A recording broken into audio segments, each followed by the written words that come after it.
My name is Lieutenant Colonel Christopher A. Robbins, United States Army and United States Army Reserve, and I am an alcoholic. It is extremely humbling to be standing before such an august body of such an amazing representation of the sobriety. If you look around, look at all the people. We have centuries of sobriety in this room sitting here. Centuries. Not decades. Centuries. How amazing is that? Seriously. Just to be able to be around people that have their, their own individual experiences, strength, and hope, and yet that those individual threads weave into a tapestry that form Lake Street or Alpha Group or Glendale Group or whatever, that forms into an even bigger tapestry that is AA. And to me, that is humbling to be able to be standing here before you, and I appreciate the opportunity to tell my story. I used to be 6'4", but I'm a product of military downsizing.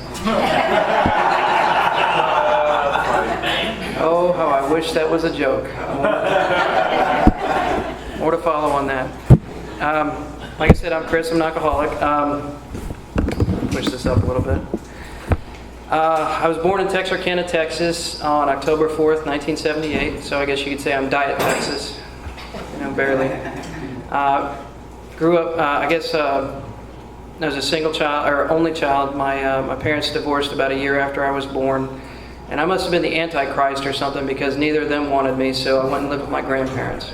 So it could have been a lot worse. Had I lived, they were both alcoholics and addicts themselves. And had I gone to live with either of them, I wouldn't be here. I know I wouldn't be standing here today, and I certainly wouldn't be in this uniform. And I know you're probably asking, why is this guy up in camo talking to us? Why? My story, this uniform I've worn for more than half my life, and it's a huge part of who I am and my story, and I'm proud of it. And I'm proud of the people that wear it and do what they do. So, like I said, born to alcoholic and addict parents. Went and lived with were raised by my grandparents. They gave me a great life. They chose. They were in their twilight years, and they decided to take me in and give me a good home. I was extremely blessed. No issues. Growing up, it was a peaceful life.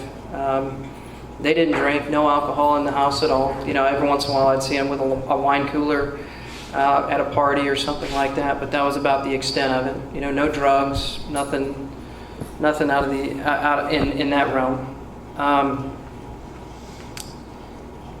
And I'd have contact with my real parents growing up.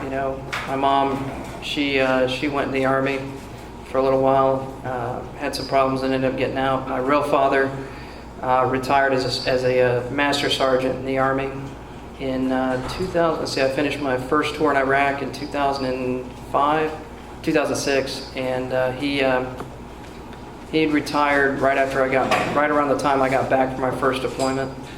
So, I asked him once, I was like, Dad, what do you think about being an officer someday? He's like, well, in public I'll salute you, but in private I'll tell you to kiss my ass. True story.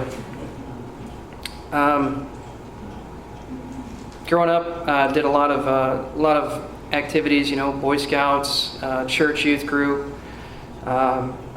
just various things to keep me busy and put things on the college applications later on. What inspired me to go into the military is probably a cliche at this point, but I'll ask for a show of hands. How many people have heard of the movie Top Gun? There it is. So 1986, that movie comes out. I watch it, and I asked my mom and dad, how do I become a pilot? How do I do that? And they're like, well, you need to go to an academy. So I said, okay. So going to a service academy had been my goal from an early age. Growing up, it's just building the application. Doing different things. Eagle Scout, various church youth group, things like that, and. I got to high school and, took all the classes I was supposed to, did decent. I was wasn't an A student, but I wasn't, I wasn't a B. I was probably a B, A to B student, and it was all right. Played football 4 years in high school, wrestled for 2, acting, did drama, choir, anything I could get, anything that could make me stand out on my college applications, I did. And I realize, my story is a lot, probably not, the same as a lot of yours. I was blessed. I know that. I was fortunate growing up, and it took a long time for me to realize how fortunate I was. But continuing on with high school, did football, wrestling, did every kind of club or sport or whatever that I could think of or actively do. I was the smallest guy on the football team all 4 years, so I got my ass kicked. They nicknamed me Rudy because we went and they had us watch that movie one time. So my high school nickname was Rudy. So that was fun. Let's see. Senior year or junior, end of second semester junior year, I did put in all kinds of college applications, and all 5 service academies, West Point, Air Force Academy, Naval Academy, Coast Guard, Merchant Marine, and just did a lot of thinking and praying, hoping. And come to find out, Navy had been my first choice because I'd want to be a pilot. But turned out later on that my eyesight wasn't good enough to be a pilot, so I had to make other arrangements. I ended up not getting accepted to the Naval Academy, but I did get accepted to the United States Military Academy at West Point and to the Air Force Academy of Colorado Springs. And since my eyesight wasn't good enough, I decided to pound the ground like my father and my grandfather before me. So I went into the Army. 4 years later, it was like living in a museum. Tourists gawking at you and everything. You're wearing dress gray everywhere. It's all right. I mean, my class was class of 2001. My class was notorious for having bad weather at class functions. So keeping in tradition, our graduation, wearing full dress gray, and the brass buttons and everything, looking like the monkeys from Wizard of Oz and shit. And we're sitting out there, and it is pissing on us, at the football stadium. They decided to do it outdoors, even though it was, they had an inclement weather plan. They decided to do it outdoors, and it is pissing on us. And all of us are sitting around miserable, waiting for the ceremony to be over with so we can get the hell out of there. Smelling like wet goats because the uniforms are all made of wool and they're heavy.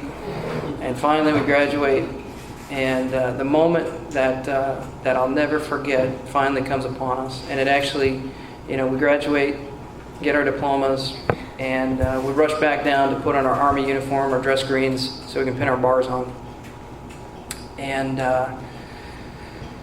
this was at the time, the culminating event of my life. And it was when my dad, my grandfather, who'd served 21 years in 2 tours in Vietnam, pinned my lieutenant's bars on, and then stepped in front of me and gave me my first salute. And that thought, there were times when I wanted to quit. I actually had to stay for summer school because I failed physics. I was not a very good scholar. I was not. And I had to stay for summer school, and I was thinking about quitting. Changed my mind, decided to stick it out. And the thought that kept me going was being able to give that to him, because they took me in and allowed me, to raise me, or they raised me like I was one of their own children, as opposed to their grandchild. And being able to give that to him was probably the most miraculous thing that I could have done for him. That was, for me at the time, that was the greatest gift I could have given him. I started drinking really late in life at 21 when I was a cadet. There wasn't. I knew that I had alcoholic parents, and I didn't want to go down that rabbit hole. My best friend when I was growing up in Illinois was. He drank a lot when when we were teenagers, and he'd always try to get me to drink, and I just wouldn't do it, and didn't feel like it. Never had the urge, and then I got into college, and everyone else is drinking, and I'm like, what, I'll give it a shot. And it's one of those things that I wish I'd never done, kind of like dipping. I wish I'd never started that either, but I do it.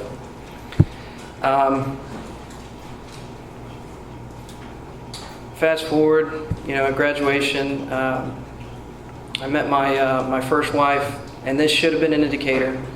I met her on 9/11. Wow. Think about that. So we lived together for a few months and get married. I'm going through what's known as Officer Basic Course down at Fort Knox, Kentucky in 2001. And we ended up getting married because my first duty assignment was going to be at Fort Polk, Louisiana. And it's easier to get housing if you're married on post. So we decided to get married and go down there. A footnote that I will say, and one of the things that I'm trying, that I do, one of the reasons that I wear this is because alcohol pervades military culture. I don't know if you're aware of that, but they push alcohol on young privates, young soldiers, airmen, sailors, Marines, and they don't teach them how to cope with it when it becomes a problem. They just, if you drink and you can't handle it, you're not a man or you're not a woman, And that's something that later, as I've gotten sober, that I've tried to help younger soldiers to understand that you don't have to be that way. You don't have to live that way. Alcohol is not the only option if you're in the uniform. You have the option of saying no, but it's so ingrained in the military that it's almost an afterthought. You're ostracized, or at least you used to be. You were ostracized if you didn't drink. You were like, "The fuck's wrong with you, dude? You don't drink? What's wrong?"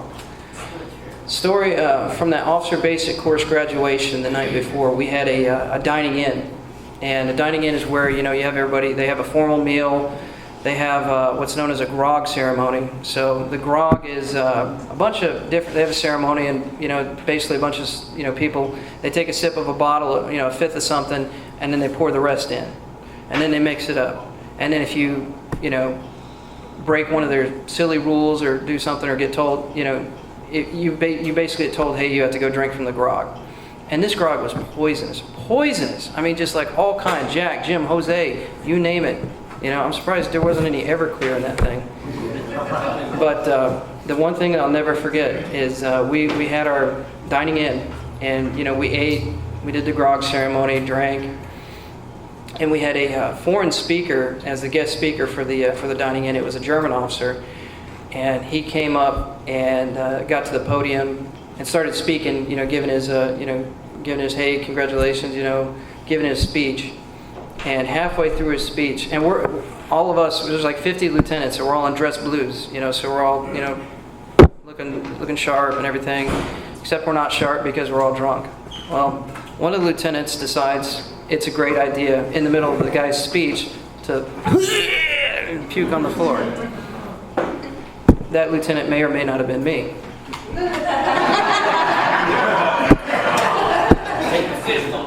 I honestly don't remember, so it could have.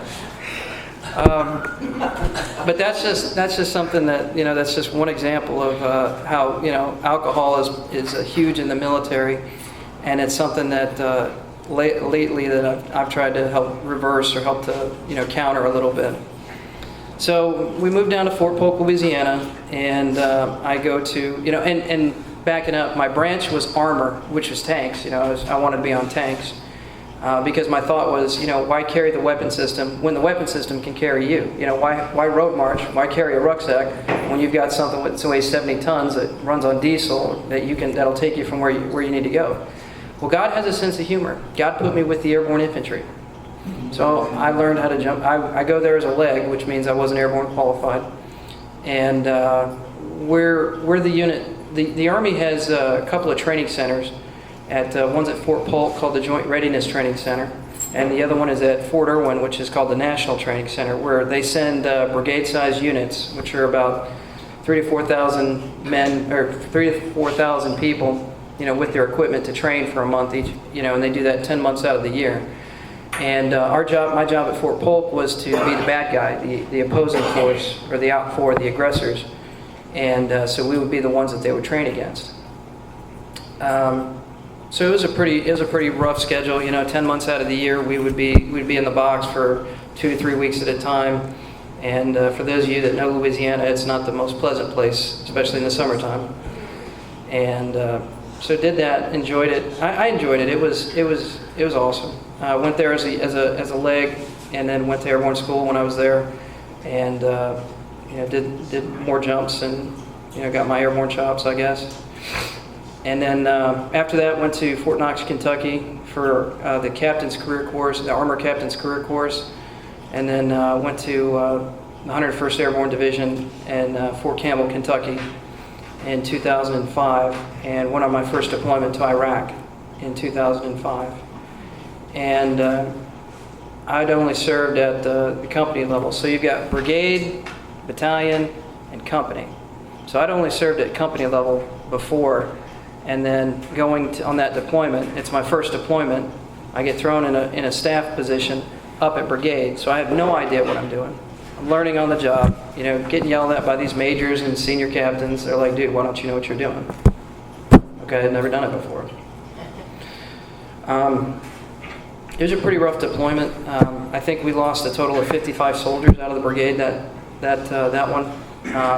I was just a staff officer, so I really didn't get. I went out every once in a while, but I was pretty safe. We were rocketed and mortared, so there was danger, but it wasn't as bad as the guys on the front line.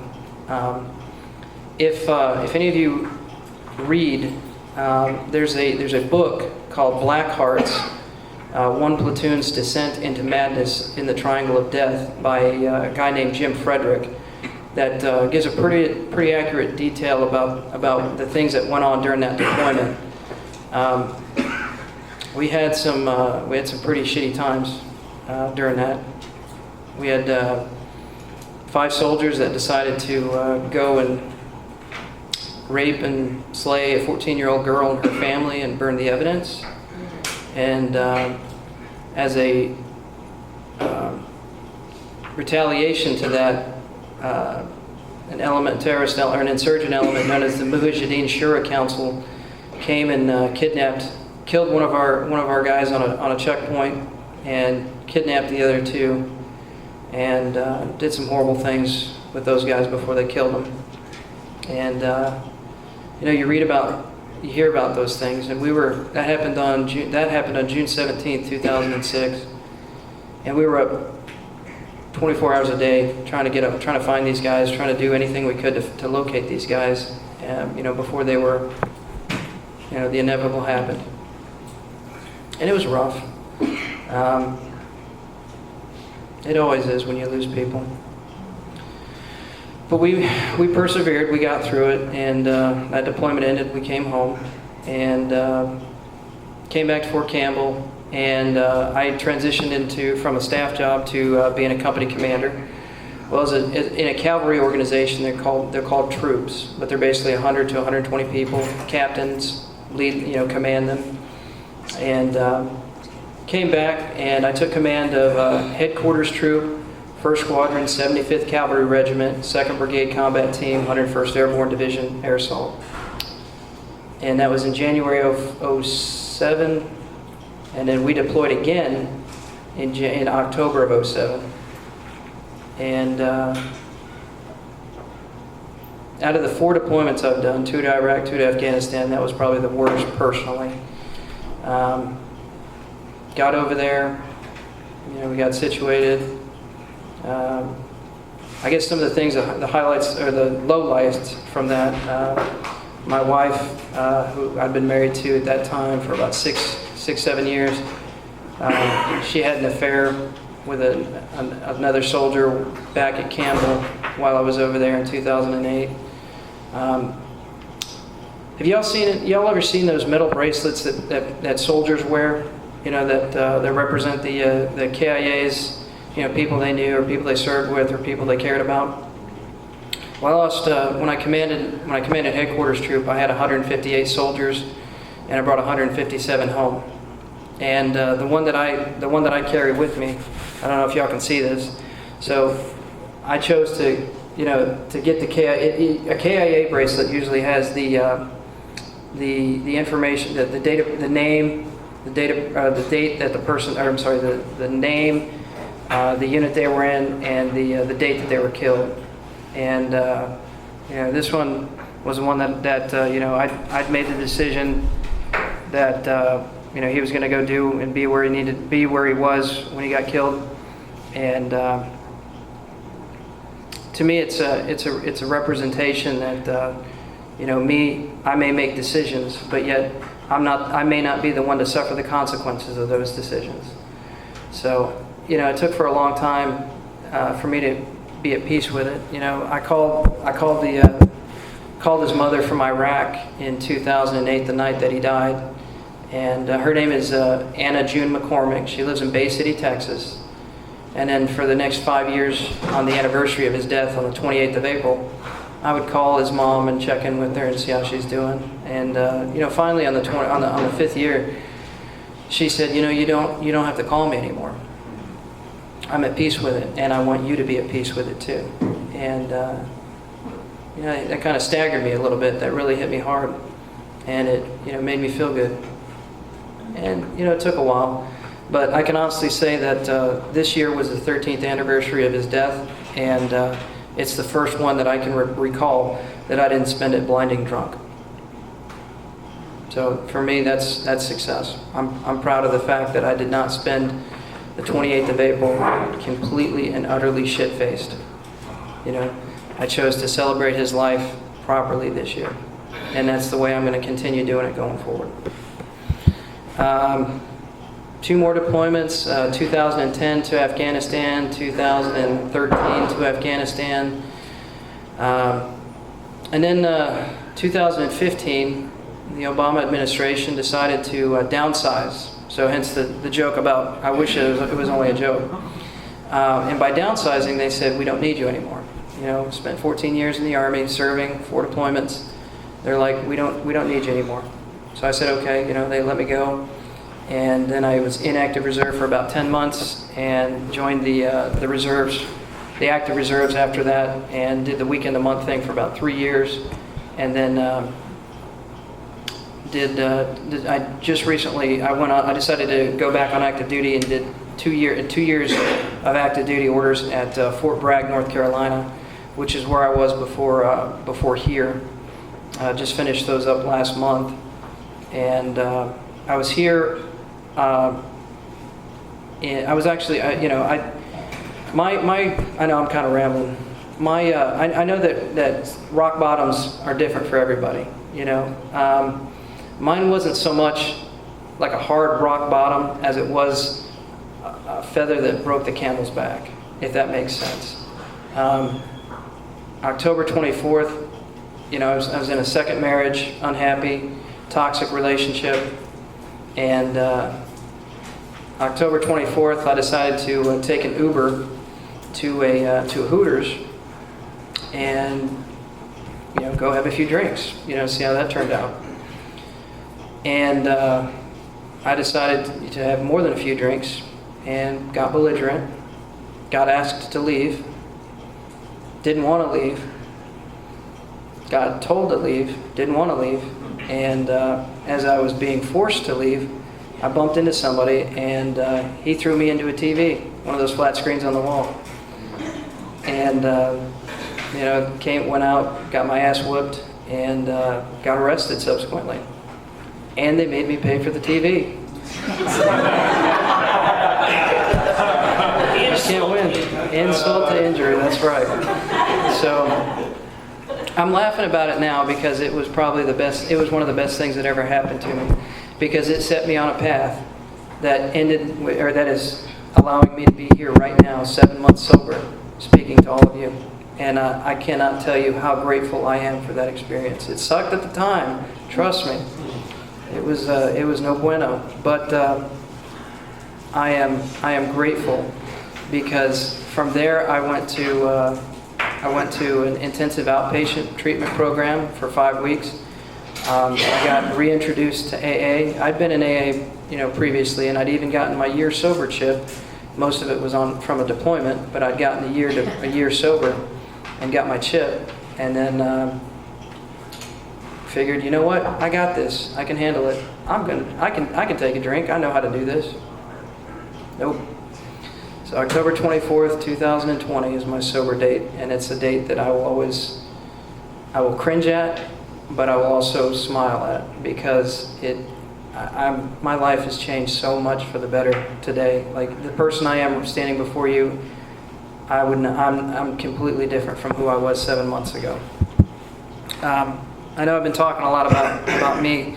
What I'd like to talk about now is some of the lessons that I've learned from AA, as opposed to just telling my story, but how they've helped me personally. I talked a little bit about being humble and humility. I found that he or she who is humble can never be humiliated. Because if you humble yourself before people, before a group, before others, they really have no choice but to accept you for who you are. You know, if I go before somebody, and this is relatively high. Lieutenant Colonel in the Army is kind of medium high rank. But if I go to someone and I show them respect first, let's say a private, and I say, hey, talk to them, get to know them, shake their hand, they have to respect me. But by showing them respect, it shows that I'm not just judging a book by their cover. I'm not looking at who they are, what they wear on their chest, but who they are on their right name tape. The right name tape is what, you have U.S. Army on the left and you have their name on the right. And that's something that I see in AA every day. One of the beautiful things I love about this, one of the things that I don't like about the Army is that we tend to treat newcomers, people that are lower rank and that don't have any experience. We call them FNGs, or we call them cherries. We don't treat them with the respect that they're due. And the thing that I love about AA is that the newcomer is the person that is the most important in these rooms, because they are the hope. They are the future of AA if they choose to stay in, and it's our job as the hand of AA to reach out and push them and give them the right direction. And that's something that I'll always be grateful for, is that people, loved me until I couldn't love myself, until I could love myself, and that I want so bad to pay that forward to everybody, every newcomer that I see. I want to make sure that I give that to them as well, or at least try to be some sort of positive influence for them. I don't ever want to be a negative influence to anybody.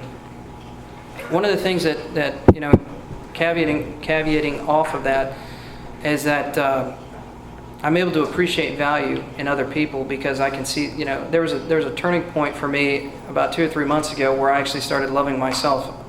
And I don't know if it was for the first time or just for the first time in a long time, but I could point to a moment where it's like, you know what? I love myself. I value myself again as a human being. And because of that, I appreciate the value in other people, as opposed to what can they do for me, or how can I use them to my advantage, And that is that's a, pardon the pun, but that is a sobering moment when you're able to realize that you love yourself again, One of my leadership philosophies, actually my primary leadership philosophy, is similar to the golden rule, and I see it every day when I come in here, with AA, and regardless whoever chairs it, I always see this represented, and that is lead the way you want to be led. Lead the way you want to be led, and that goes for civilian jobs too. If you're a supervisor, treat your people with dignity and respect. Treat them the way you want to be treated. Some people do respond better to a kick in the ass. Some people respond better to a pat on the back. But treating people with dignity and respect is always, you can never go wrong with that. One of the first pieces of knowledge that we had to learn as plebes at West Point is Schofield's definition of discipline.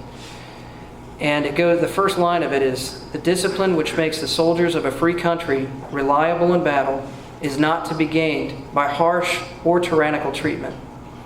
And it's amazing how many cadets and even officers that can recite that forwards, backwards. They take their gas masks off in the gas chamber and they can say that shit, and they thump each other on the back. Oh yeah, you're hard, you know that. But nobody internalizes this shit. If you don't internalize it, what's the point? It's like with the promises and how it works. Rarely have we seen a person fail. We will not regret the past nor wish to shut the door on it. if there's one thing that I could ask you to take away from me tonight is, when we say the readings at the beginning of a meeting, stop and pay attention and think about what that in particularly means to you. When I read, I try to read with inflection so it stands out, so it kind of wakes people up a little bit. I've been to some AA meetings where people are just like, rarely have we seen a person fail. Those who have rarely fallen. And it's like, come on, man. Let's shock people into seeing what they need to see. Let's get people excited about this shit. If you aren't excited to be at a meeting, I don't know. I mean, and I get it. There's people. I was one of those people that had to come and get my paper signed too. So I get that. But if you decide to stay and make this your way of life, be excited about it. Be happy.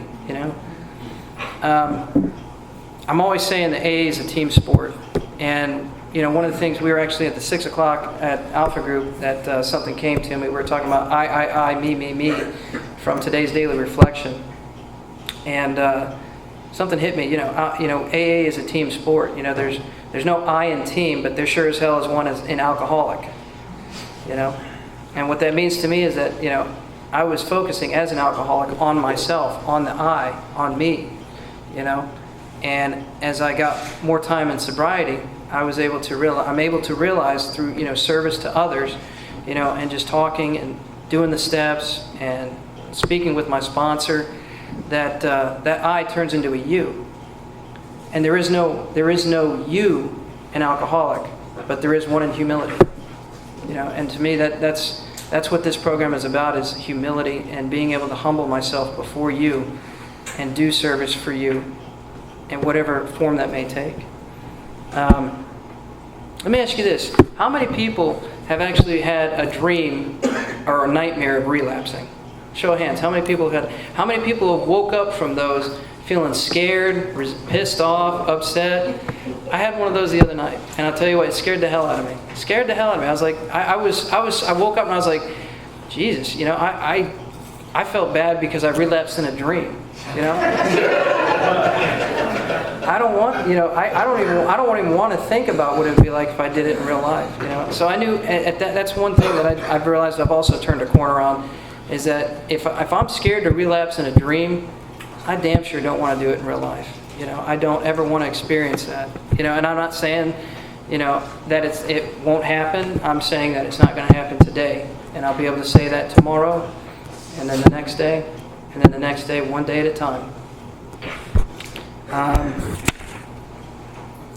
There are no coincidences. What I mean by that, when I was down here for emergency leave, my father passed away on the 31st of March at that hospital over there. And I walked into Lake Street. I was there, I actually came in uniform because I knew he'd wanted to see that. So the first time I came to an AA meeting here at Lake Street, I was wearing this. And it was on, I think, 27th of March. I think it was the first time I came to an AA meeting here. And it was a great experience. But going back to no coincidences, when Dad passed away on the 31st, my mom and my uncle and my other family had told me that I probably needed to move down here because my orders at Bragg were ending in April, and they wanted me to be closer to them. And I said, okay, that's cool. And I said, the only thing I'm concerned about is employment. What am I going to do? What is there to do for jobs around here? And I was like, okay, cool. And then my uncle was like, well, Trane has a plant down here. They're hiring. They do HVAC. They're not bad. I said, okay, cool. When I get back, I'll get in contact with them. Well, fast forward, I'm flying from Tyler into Dallas, and I happen to have my gray Army T-shirt on because they're not uniform items anymore. And I got a million of them, so what else am I going to do with them? So I'm wearing it. I'm walking up the jetway, and man taps me on the shoulder, and he's like, hands me a coin, and he's like, "Here, thank you for your service." And I said, "Oh, thank you, I appreciate that." And he's like, "It's a challenge coin." I was like, "Oh yeah, I know what it. I'm familiar." And I asked him, "Well, what unit are you with?" He's like, "I'm not with a unit. I'm with Trane." So I was like,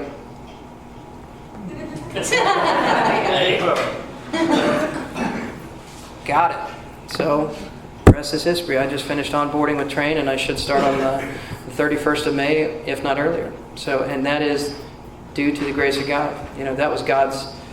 That was God's. Like I said, that wasn't a coincidence. That was God putting someone in my path that I needed to speak to, and it gave me goosebumps when he told me, he handed me his card. And he was a vice president at Train. And I'm blessed. I know that. Well, like I said, I know rock bottoms are different for everybody. Like I said, mine was more of a, with the various things that, I had 4 deployments, drinking, 2 marriages, 3 children, one of which won't speak to me today. And I'm realizing that that's also in God's plan in her time.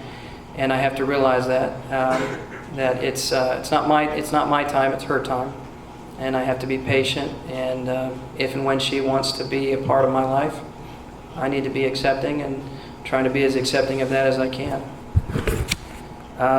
Sponsor and sponsee matchup. There are a lot of God moments that happen in these rooms, and it's not one of the things I like to say is that sponsor and sponsee matchup. It's not like sponsors and sponsees fill out a questionnaire and then they get matched up like eHarmony.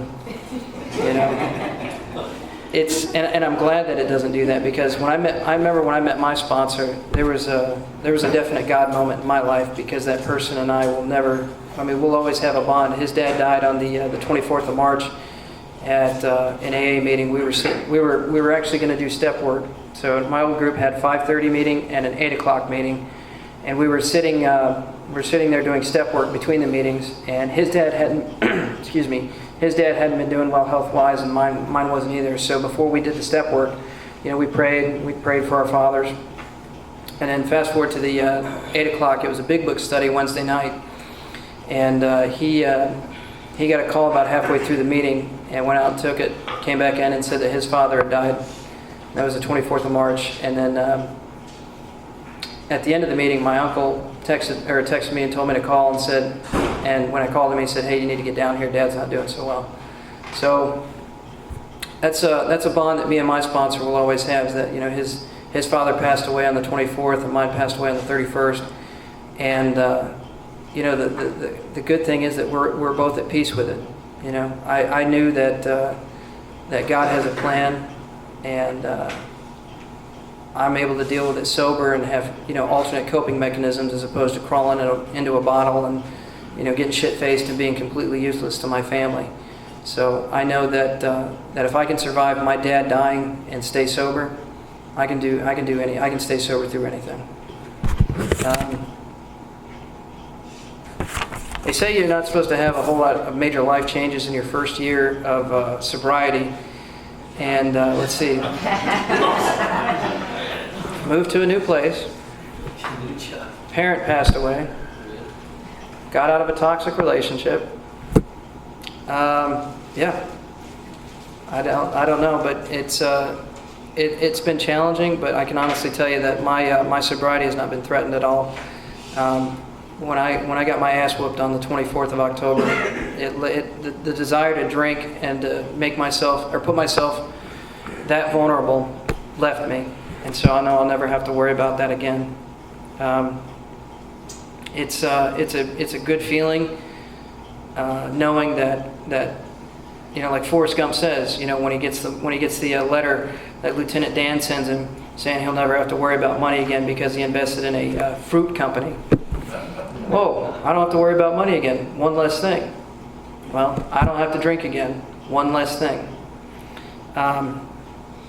And I'll leave you with this. There's a saying. I think it's on page 25 in the big book that I read, and it just kind of stuck with me, and something that I absolutely love. We will know heaven and be rocketed into the fourth dimension of existence. And that fourth dimension of existence. We tend, as humans, to think of things in up and down, back and forth, left, right. Those are the 3 dimensions that we think about. And some scientists think that time is the 4th dimension. That's the way. No, I'll tell you what. My 4th dimension is spirituality and faith. And I'll tell you what, it is It is a beautiful thing to be able to realize that I don't have to be in the driver's seat, that somebody else is, and that I can let him take over, and I can nap if I want. So, I don't know. I guess Randy, do I call you back up to chair?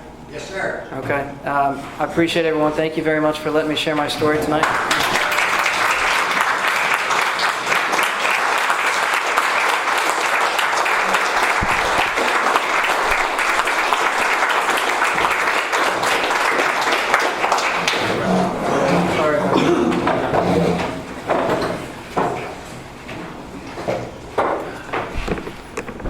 Is this your phone?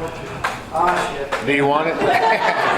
Looks pretty nice. Let's keep it on. I was trying to keep on time, so I wouldn't go over. All right, thank you, Chris. Another round of applause for Chris.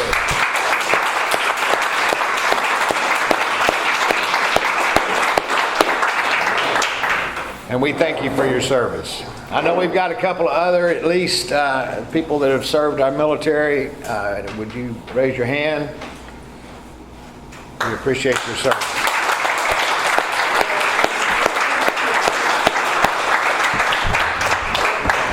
I'm going to stop this recording.